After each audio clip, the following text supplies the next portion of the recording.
and welcome to the Block Fourth Quarter 2024 Earnings Conference Call. Today's call will be 45 minutes. I would now like to turn the call over to your host, Nikhil Dixit, Head of Investor Relations. Please go ahead. Hi, everyone. Thanks for joining our Fourth Quarter 2024 Earnings Call. We have Jack and Amrita with us today. We will begin this call with some short remarks before opening the call directly to your questions. During Q&A, we will take questions from conference call participants. We would also like to remind everyone that we will be making forward-looking statements on this call. All statements other than statements of historical fact could be deemed to be forward-looking. These forward-looking statements include discussions of our outlook, strategy, and guidance, as well as our long-term targets and goals. These statements are subject to risks and uncertainties. Actual results could differ materially from those contemplated by our forward-looking statements. Reported results should not be considered an indication of future performance. Please take a look at our filings with the SEC for a discussion of the factors that could cause our results to differ. Also, note that the forward-looking statements on this call are based on information available to us as of today's date. We disclaim any obligation to update any forward-looking statements except as required by law. Further, any discussion during this call of our lending and banking products refer to products that are offered through Square Financial Services or our bank partners. Within these remarks, we will also discuss metrics related to our investment framework, including Rule of 40. With Rule of 40, we are evaluating the sum of our gross profit growth and adjusted operating income margin. Also, we will discuss certain non-GAAP financial measures during this call. Reconciliations to the most directly comparable GAAP financial measures are provided in the shareholder letter and our historical financial information spreadsheet on our investor relations website. These non-GAAP measures are not intended to be a substitute for our GAAP results. Finally, this call in its entirety is being audio webcast on our investor relations website. An audio replay of this call and the transcript for Jack and Amrita's opening remarks will be available on our website shortly.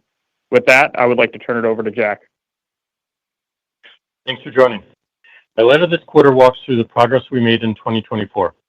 We expanded Square from a payments tool into a full commerce platform, enhanced Cash App's financial services offerings, and restructured our organization to move faster against our roadmap.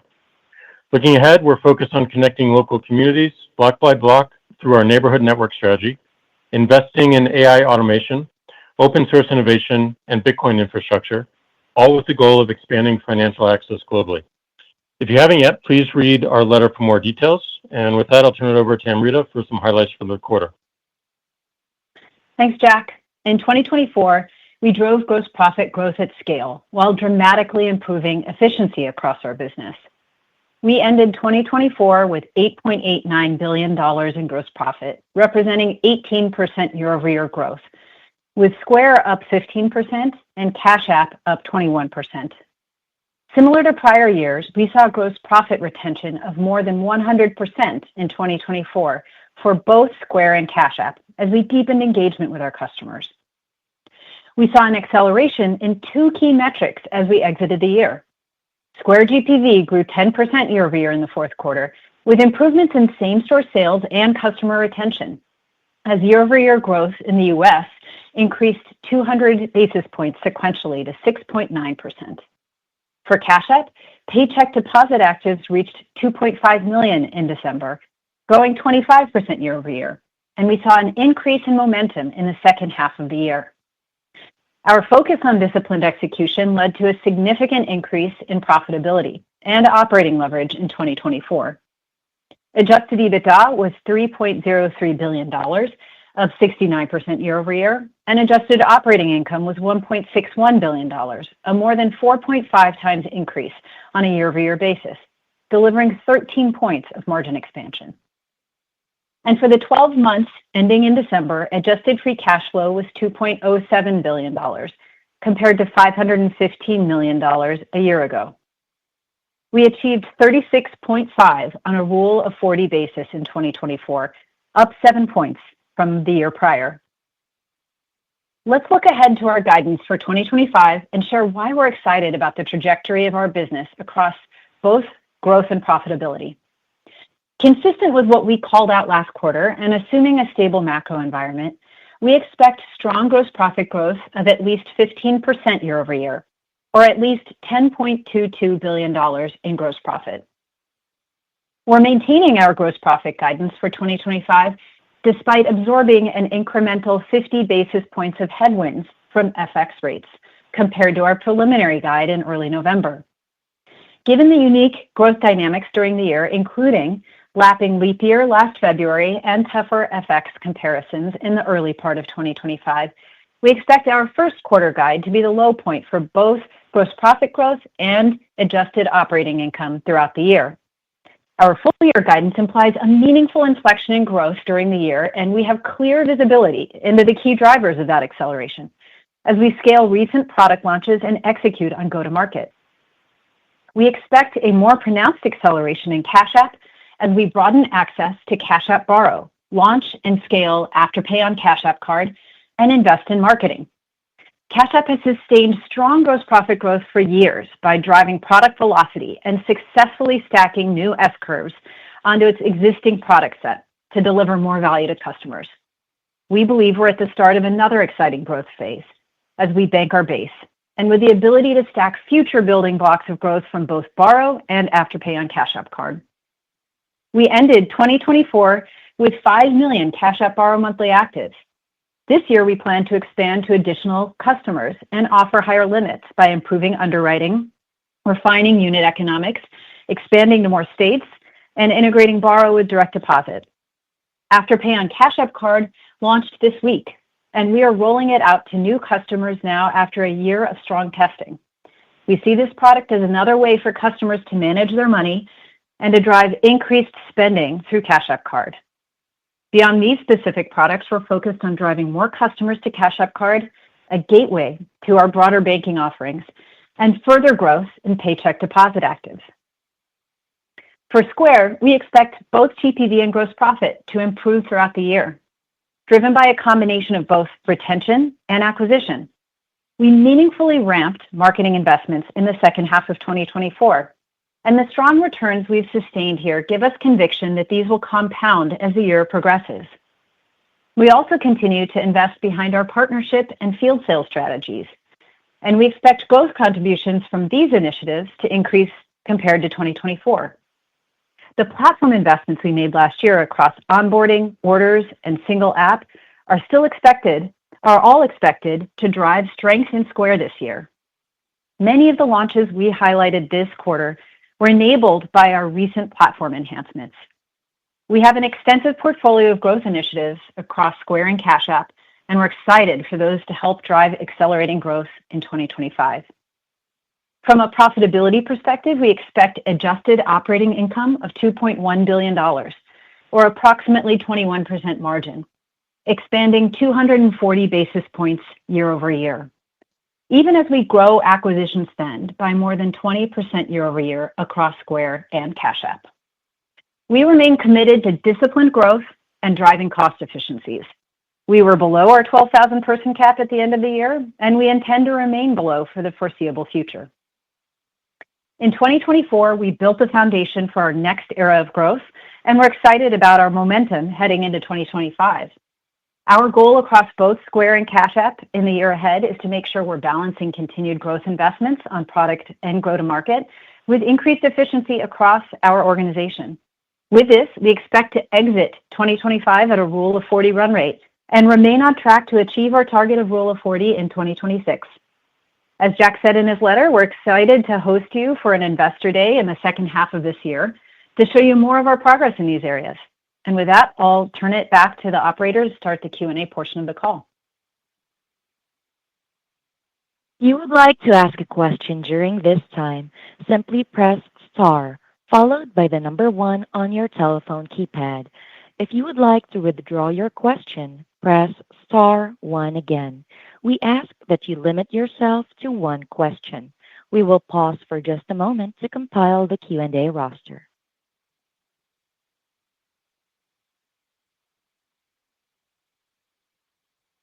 Your first question comes from the line of Tien-Tsin Huang with JP Morgan. Please go ahead. Thanks a lot here, Jack. It feels like I've been thinking about Block a lot, and it feels like a big execution year for you guys in 25. You talked about Amrita talked about building a foundation in 24. So I'm curious from your standpoint, beyond the numbers and the guide and all that good stuff, what proof points are you focused on to gauge progress on execution in 25? And how might this year be different than the last couple of years from an execution standpoint? Yeah. So, I mean, we intend to double our growth rate across our business, and a lot of that has to do with how we configure ourselves. So, as you said, we spent the majority of last year not only doing but talking about how we've reconfigured and reorganized the company, and to set us up for rapid acceleration this year.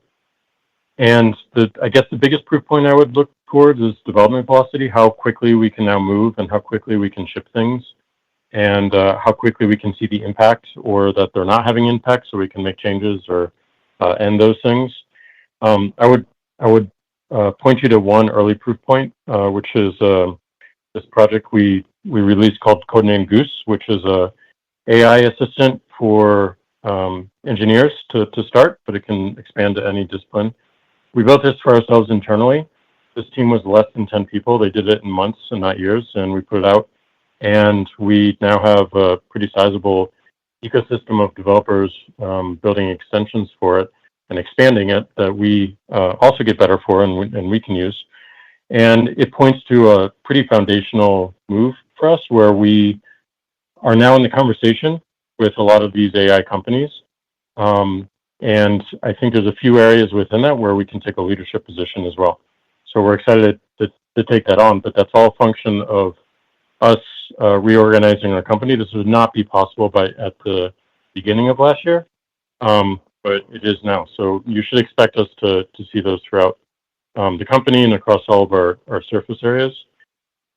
We have much better go-to-market clarity and excellence in Nick and team, especially on Square, but certainly for Cash App as well. So we intend to flex that muscle significantly this year and pair it with our better products. We have reconsidered how we release products at Square. We want to be a lot more open with our roadmap so that we can give sellers time to decide and more information to decide versus us versus other competitors. And they can get a lot more predictability around installing us or upgrading certain aspects of our system. And then for the first time as a company, since we founded the company, we have a prioritized roadmap across our entire company and all of our product services and surface areas. This is stack ranked. We have a directly responsible individual on task for each one. That gives us a lot more accountability. It gives us a lot more information around how we're investing internally. Gives us a lot more clarity around what we're experimenting with and what we're trying to accelerate and what we're trying to refine and make better. But most importantly, it also gives us clarity and the org clarity on what we need to stop and redeploy our resources, our people, our finances for things that we need to reconsider. So this went out to the whole company and we're starting to run with it, but that will also help a lot with our execution, which will ultimately result in just much better product development velocity, much better learning, so we can quickly adapt to the market and what our customers want, and ideally be ahead of them with all these new tools that we're building, such as the AI agent systems we're focused on. Jinjin, I'd just add a couple thoughts on KPIs, metrics that we're going to be looking at and do look at on a daily and weekly basis. For our two most established businesses, I think it's very clearly acceleration in Square GPV. And for Cash App, it's the ramp of our paycheck deposit actives. And then more broadly, engagement across each of those platforms with a broader set of products. From an investment framework perspective, so when we think about the enterprise across Block, we want to see two things. We're laser focused on being a Rule of 40 company in 2026 and now believe that we can get to that run rate by the end of this year, and positive customer retention across each of our ecosystems. That means our existing customers continue to grow and we continue to add more and more value to them. And then finally, I'd say, I think we want to see some build on the signals for our next big building blocks, the next S-curves that we're stacking. And I think what you hear from us today is that there's some near-term S-curve opportunities, with Cash App Borrow and Afterpay on Cash App Card. And then the links between Square and Cash App, the neighborhood network, will be laying important proof points behind in 2025, which should benefit us in the years to come. Great. Thank you both for the thought. Your next question comes from the line of Tim Chiodo with UBS. Please go ahead. Great. Thank you. I want to talk about 2025 Square GPV growth. When we think about the major building blocks or components, they are same-store sales growth, churn or retention, the size of the new cohort coming on, and then lastly, the annualization of last year's cohort that was brought on. So you made some comments already around exiting the year with some good signs on improved same-store sales and some of the retention metrics getting a little bit better. And MKE may be a part of that if maybe that's getting better or maybe less bad. And then in terms of the size of the new cohort, clearly there's the sales and marketing spend, there's the new partnerships and some of the good signs you're seeing there. Cognizant though that last part on the marketing, there's a little bit of a cumulative effect there, meaning it's a little bit more beneficial as it layers into the second half of the year. So putting that all together, I was hoping you could touch on some of those components and really what it means for the exit rate for GPV within the seller ecosystem as we look into the latter part of 2025. Sure. Thanks for the question, Tim. So let's start with where we exited the year, with Square GPV in the fourth quarter up 10% year over year, and U.S. growth of 6.9%, both an improvement from the third quarter sequentially, with U.S. growth up 200 basis points relative to where we were in the third quarter, and international growth up 5 points to 25% relative to where we were in the third quarter. That acceleration in the fourth quarter was driven primarily by two key metrics, same-store growth across our verticals, as well as improved seller retention. The two verticals that I would call out in particular driving the acceleration are the two that we're most focused on, which is food and beverage and retail. When we look to 2025, assuming a stable macro environment, we expect GPV to accelerate from these current levels, driven by the product and go-to-market initiatives that we've been talking about for the past few quarters now. We expect to see a meaningful uplift in customer acquisition as we move throughout the year and as these investments compound. Now, when we look at it from Q1 to Q4, there's a bit of noise in Q1. We expect Q1 Square GPV growth, when you isolate for that constant currency and leap year, to be in the high single digits, building to low double digits as we exit the year. As I said, there's some noise with that Q1 comparison because of FX and leap year, but we expect the core underlying growth of Square to be roughly in line with Q4 and to improve from here for the rest of the year on the back of a stable macro environment, driving better same-store growth, slightly better retention, and stronger acquisition. Maybe just to quickly unpack what some of those customer acquisition and retention drivers are to accelerate growth. We've grown marketing spend significantly over the past 2 quarters with strong early ROIs, and we intend to invest behind that in 2025 as well. We expect continued investment across the combination of sales, marketing, and partnerships to drive new seller acquisition. We're seeing better coordinated strategy across these 3 levers than we've seen before. Our retention is strong today, but we expect account management and investments into our product to increase that further. And then we believe we have the opportunity to gain wallet share and drive same-store growth higher. An example of that being Kiosk, which is a product that we expect to increase wallet share. And we'll have more that we expect to launch throughout 2025 to continue to drive that important retention metric for us. Thank you. Your next question comes from the line of Darrin Peller with Wolfe Research. Please go ahead. Hey, guys. Thank you. Maybe I could just jump in quickly on Q4 first, the spread between GPV growth and the gross profit growth narrow. Just if you could help us understand a little bit of the dynamics there. But then more importantly, just the building blocks of the gross profit growth ramp expected through the year. I understand, a lot of the initiatives will kick in, but if you're starting off at, I think you said 11% for Q1, $6.15 for the year. Maybe just help us a little more granularity of the building blocks to get from that starting point to the 15 for the full year. Thanks, guys. Sure, Darren. Maybe just to quickly hit off on the first part of your question for Q4, keep in mind when you're thinking about GPV versus gross profit, the banking ecosystem had a tougher compare in the fourth quarter. Right. So we saw, right. So we had, 12% growth overall from a gross profit perspective in the fourth quarter. From a banking perspective, we had 13% growth in the fourth quarter. And as a reminder, our banking products grew by 28% in the fourth quarter of 2023, driven by some elevated loan volume growth. So it's a tougher compare from a banking perspective. As we look to this year, 2025, let me start with sort of the dynamics that we see in the first quarter, and then the line of sight, the clear visibility that we have to the drivers of gross profit accelerating throughout the year. So first, we recognize, the growth rate dynamics as we start the year are unique for a couple different reasons. Some idiosyncratic headwinds like FX and leap year, and then some tougher compares like the banking one I mentioned.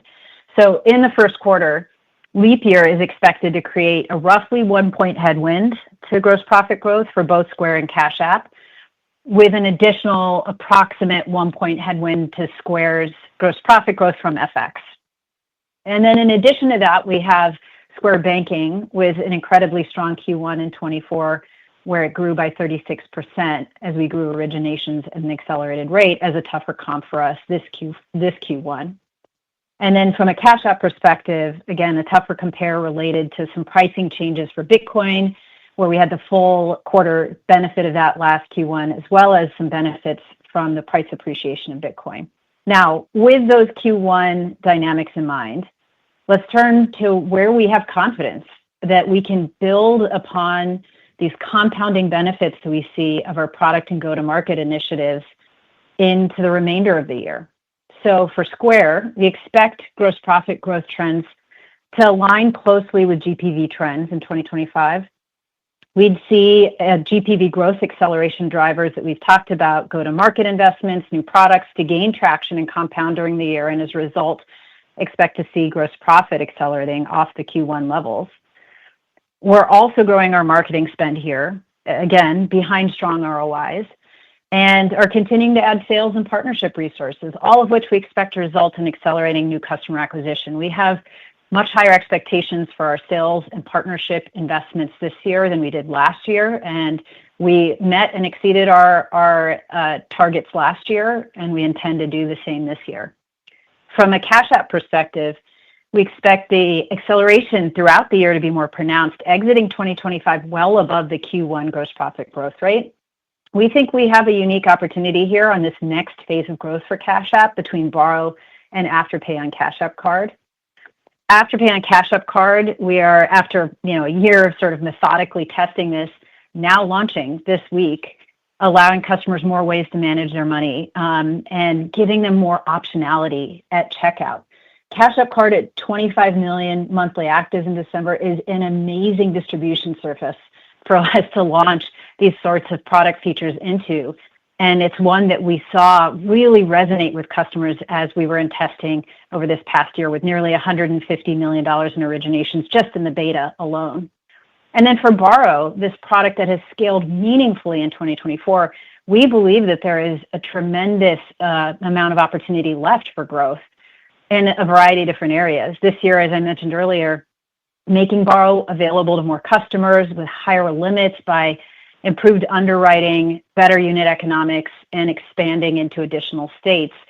Also enabling Borrow to be a driver for paycheck deposits by creating greater integrations there.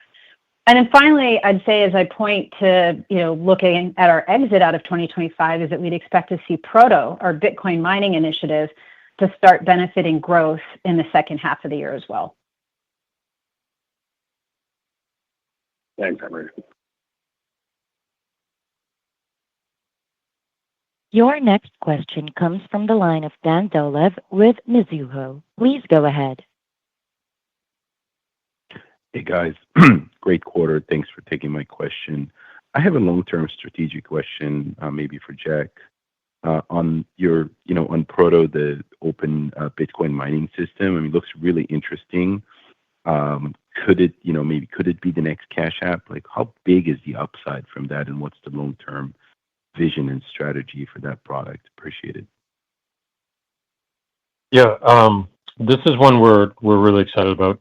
We do think the market is large, and we do think we're poised to take a significant percentage of it because there is one player really in this space, and customers want other options. We did a bunch of research. We talked with a bunch of these mining customers, and we found that they didn't have the reliability they needed. They didn't have the customization they needed. They didn't have the ability to upgrade and build their own custom systems around their rigs. And some of them wanted just like a full system that just worked off the shelf, that was built in the U.S. and the fact that it's open source and we're on a 3 nanometer process allows us to have much better performance and a much stronger roadmap looking forward. So we do think we're poised well. We're manufacturing our chips now. They're going to be rolling out this year, along with our full systems. And this year is going to be one of I think like unexpected upside in this business, and one that we significantly changed the market dynamics because of just how well our system works and how configurable it is.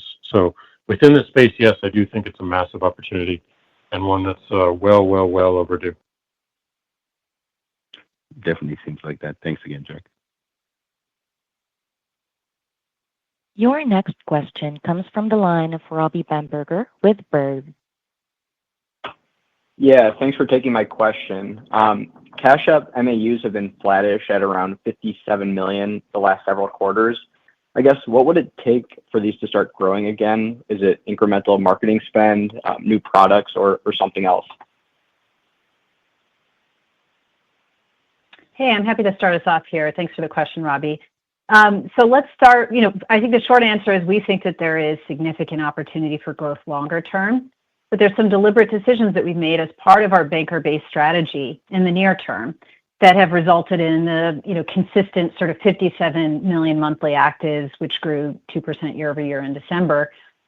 This is a part of our continuous enhancements to drive healthy customer engagement as we bank our base.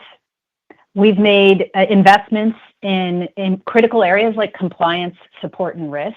And as we've done that, we've progressed more of our actives through our identity verification process, which in turn unlocks greater access to those actives to our full suite of financial tools.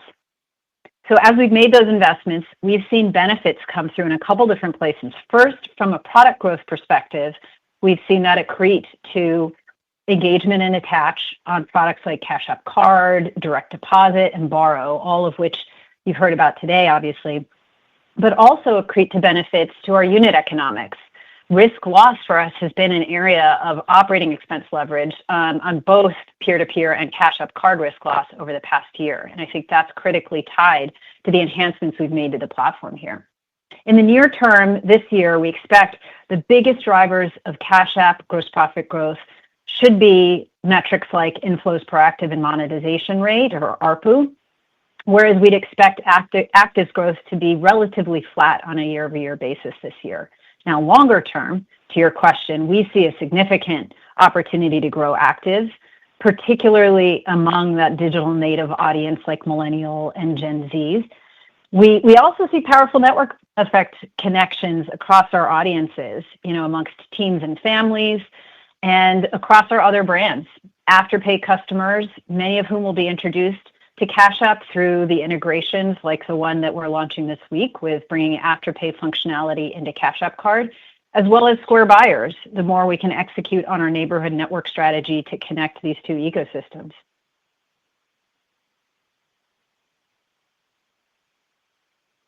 Thank you.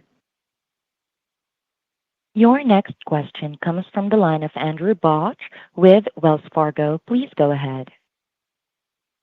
Hey, thanks for taking the question. I wanted to hit on the Cash App flywheel and how you've called out the rolling monetization opportunities by stacking these multiple S curves.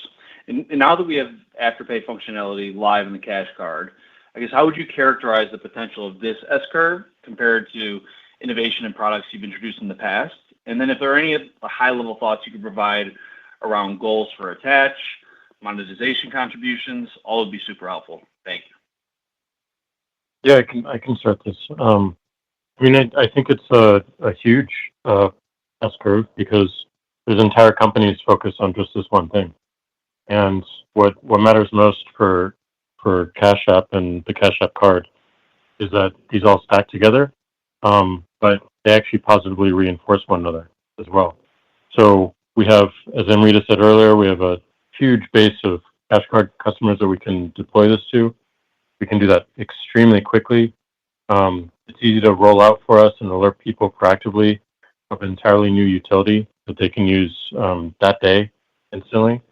And ultimately, that provides a flywheel into more spend and more usage of other adjacent aspects of Cash App, which we continue to look to deepen and broaden that ecosystem, and ultimately connect it with the Square ecosystem, which speaks to what I believe is our true superpowers. That we have both these ecosystems at scale, with both sides of the counter, and now we can bring more financial tools and more financial utility that people can't find elsewhere as connected to every single person that's already using Cash App and the Cash App card, but also it will be a significant reason to use Cash App and not have to go to the App Store for 10 different apps. Everything is in one app, and that would be the Cash App.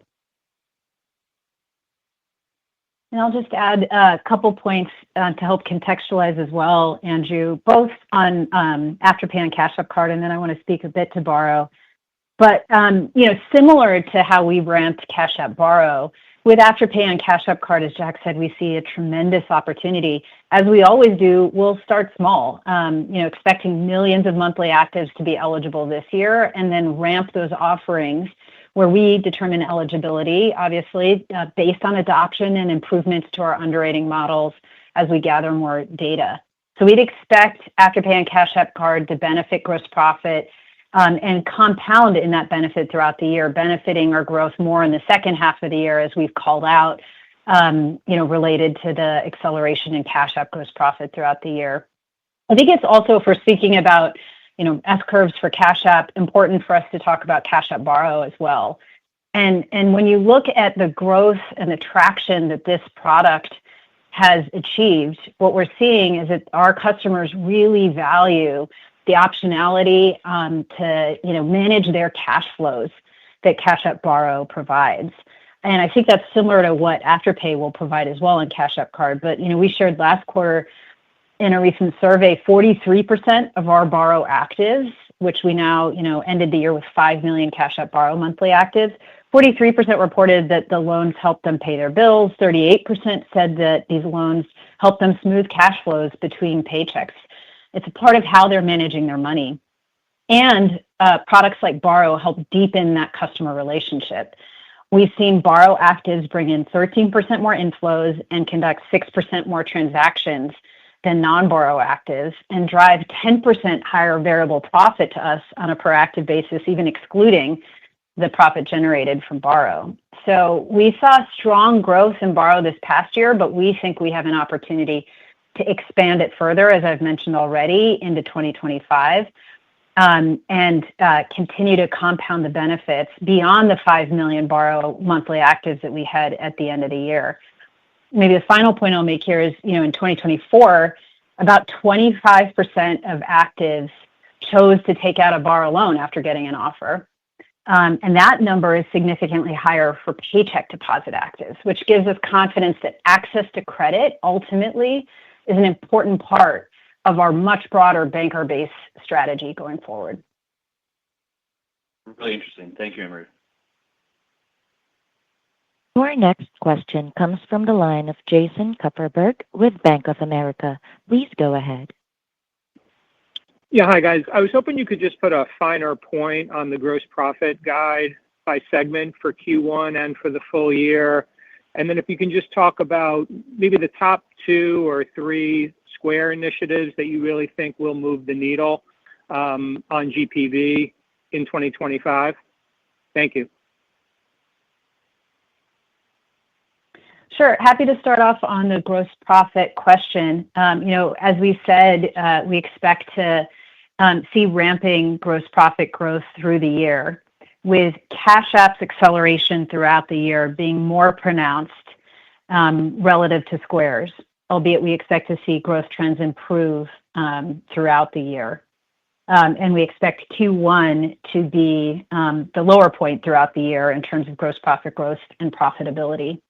Again, some of the key initiatives that we've talked about in terms of sales and marketing, product launches, and the ramp of products like Borrow or Afterpay on Cash App Card are the key elements that compound and drive the more meaningful growth rate as we exit the year relative to where we start in Q1. I think the second part. Go for it, Jack. I'll take it. On the Square side, in terms of drivers, as we talked about for quite some time, we wanted to really simplify our go-to-market and also add a lot of strength there. We've got a lot of strength by changing the team, making it a lot more efficient, being more open to partnerships and new ways to market, and then we have a bunch of product initiatives that we think will help us clarify the message, including bringing the Square app into the 5 Square apps into 1 Square app, so it's just much easier to onboard people, and that it is customizable as you tell us more information, as you use it more, it just flexes to your needs. Second, like we've completed our transition from a technology stack perspective. That means far greater reliability. That means far greater development velocity. That means we're not just a payments platform, we're actually an orders and commerce platform, which gives us more flexibility in terms of what we can build. And just some examples of this, we have bar tabs, which we didn't have for forever. It went to GA. We rolled out scan to pay functionality, introduced house accounts, launched other features to bolster our food and beverage offerings, which is a big focus for us. And we rolled out instant payouts for marketplace delivery orders, which is helping customers with the task of managing their cash flow. But the net of it is we have a much stronger go-to-market. We have a lot more focus and simpler call to action on that. We completely changed our platform to allow us a lot more flexibility to build the features that have been gaps. And it also allows us to create entirely new features that we're super excited about. Another big driver that we talk a little bit about in the letter is going to be the neighborhood network. This is utilizing Cash App to drive more people and Cash App customers in particular to Square merchants, give them new tools to offer cash back instantly to their customers, build loyalty, to do remote ordering. And that continues to be in beta, and we will continue to expand it this year. Thank you. Your next question comes from the line of Ramsey El-Assal with Barclays. Please go ahead. Hi, Jack and Amrita. Thank you for taking my question. I wanted to actually follow up, Jack, on the last thing that you mentioned, which is the neighborhood network strategy. I'm trying to think through, or maybe you could help us think through, sizing the opportunity, how much investment or build is required here, and also any thoughts on timing. So size, investment, and timing of the neighborhood network. Thanks. Yep. Well, first and foremost, we're the only company at scale to have both sides of the counter like this. So we have the seller side and we have the individual side. And we've tried to do this in the past and really capitalize on the opportunity, but we just didn't have the scale on the consumer side to the degree that we needed. A lot of you who've been following us for quite some time might remember Square Wallet, or what we called Card Case, way back in the day. Now we do have the scale on Cash App, and now we can actually act on it. And we see a number of problems that sellers are facing with the current offerings for pickup, for reservations, for remote ordering that we can help with. We can also give them entirely new tools to give things like boosts or instant cashbacks immediately to their customers, which builds loyalty. And to give them more discovery through the lens of the Cash app itself. This represents a very easy selling point for our sales team because it means that we're turning on this massive faucet of Cash App customers to potentially discover the business, but also give them these great tools to retain their customers. And to your question of in terms of building entirely new things, most of this is more of a connection and just prioritizing the right connections to get the experience correct. A lot of the work is going to be more around converting our existing Square customers to online entities, and that benefits us and it benefits them, it benefits their customers, and it certainly makes this neighborhood network a lot more possible. So we're going to be thinking deeply about how to migrate folks easily and allow them to have, a storefront that they're proud of that can work with this system, and which allows more commerce and more sales on their side. In terms of timeline, we are in beta right now in a few cities. We're making sure that we get the experience right before expanding it. And of course, we want it to be a lot more self-serve. So that goes to that migration point that I was talking about, and ideally one button push so that sellers can just turn this on and they're in business and they get new traffic. That's the goal. So look for more of these proof points early this year and all the way to the end of the year. Ramsey, I would just add, on your question about investment, we've already got significant investment deployed across each of these ecosystems. It's really about bringing the strategy together in support of the two ecosystems working together. So an example of that is in Square, we're already building a field sales team. We're hiring that out. We've seeded our first territories. We're doing that in areas where we have strong partnership strategy, but we're also prioritizing cities with high Cash App density to drive the ecosystem connections. An example city would be Atlanta, where we see strong Square seller presence as well as Cash App presence. And the two can feed off of each other. So it's not even necessarily about incremental investments. It's about a coordinated approach and strategy as we deploy those investments. Got it. Thank you. That's perfect. Your next question comes from the line of Rayna Kumar with Oppenheimer. Please go ahead. Hi, Jack and Amrita. Thanks for taking my question. Could you elaborate on any feedback that you're getting from vendors on your initial testing on your enhanced Square for Restaurants point of sale experience? Thank you. Yeah, I mean we're getting pretty good feedback from the focus. I mean the things like the bar tabs and everything that we've built to shift from just being a payments platform to a commerce platform are working because we're building the features that sellers before, especially food and beverage sellers, could only find in our competitors. And the most important part of us being able to close those gaps is that we can introduce people to the broader Square ecosystem, including all of our banking.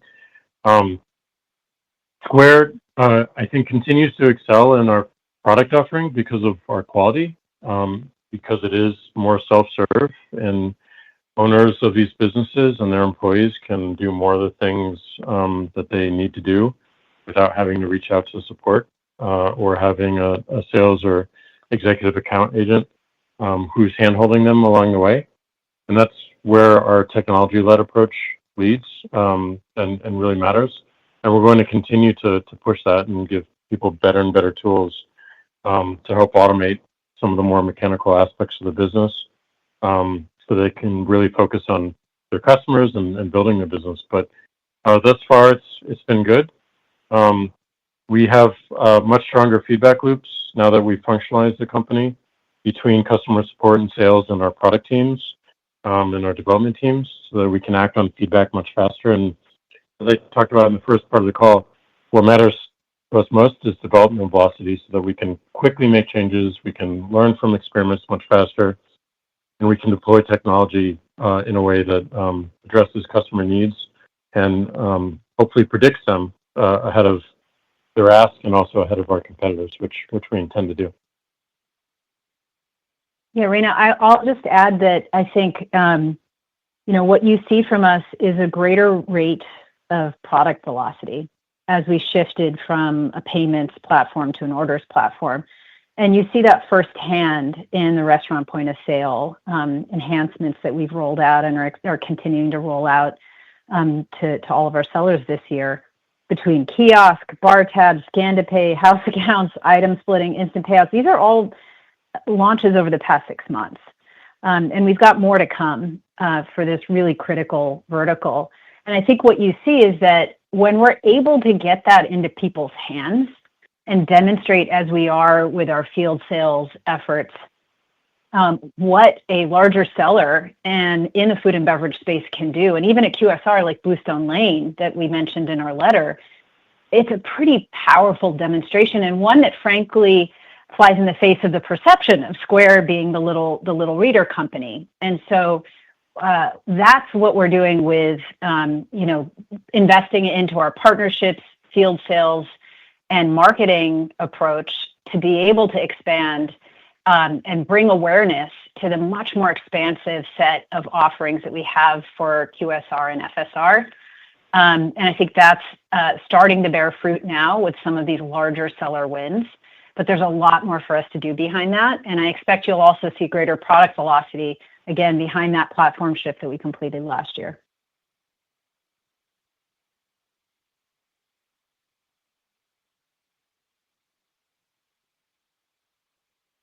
We will now take our last question from Brian Keane with Deutsche Bank. Please go ahead.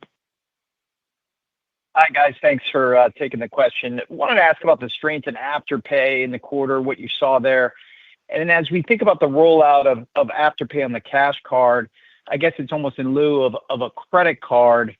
The growth there can be pretty material, I assume, going forward. How do we think about the profitability of that card as we seriously ramp it this year and into next? Thanks.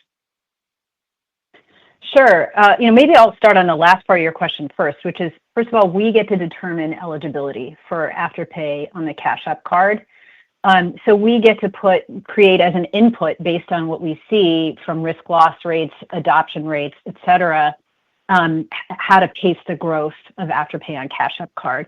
Based on what we saw during the beta with the strong attach rates and risk loss rates, we're excited for what we could be compounding here throughout the year. But again, that's one that we can read the metrics on a daily basis and sort of tune the knobs based on the performance.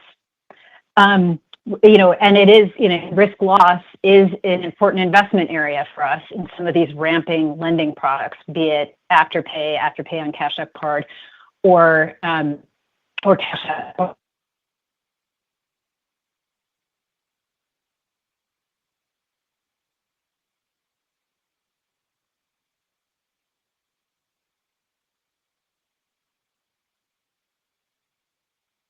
Quarter in the Q4 quarter, which obviously is a seasonally important quarter for us. GMV was up 19% year over year. Gross profit was up 23% year over year. Growth was primarily driven by our core Pay in 4 offering, which grew similarly to the prior quarters. Gift cards growth accelerated in the second half, and in particular in Q4, as we expanded eligibility for gift cards globally to the UK. And as you noted, we've got a lot of opportunity ahead of us as we think about Buy Now, Pay Later, Afterpay to Cash App card, obviously, which we're launching this week. Core Buy Now, Pay Later, we saw global revenue retention improve year over year with strong trends, especially in our enterprise segment. And in 2025, we have a number of enterprise merchants in our deal pipeline that we're continuing to sign as we go to expand the value proposition. And then gift cards, we've been expanding eligibility to more merchants in the UK late last year and in the US in early 2025. All of this while we're maintaining strong loss rates in line with historical ranges for these products. Losses on consumer receivables were 0.97% of GMV in the fourth quarter, below our 1% target. So continuing to ramp, but do that responsibly. Okay, thank you.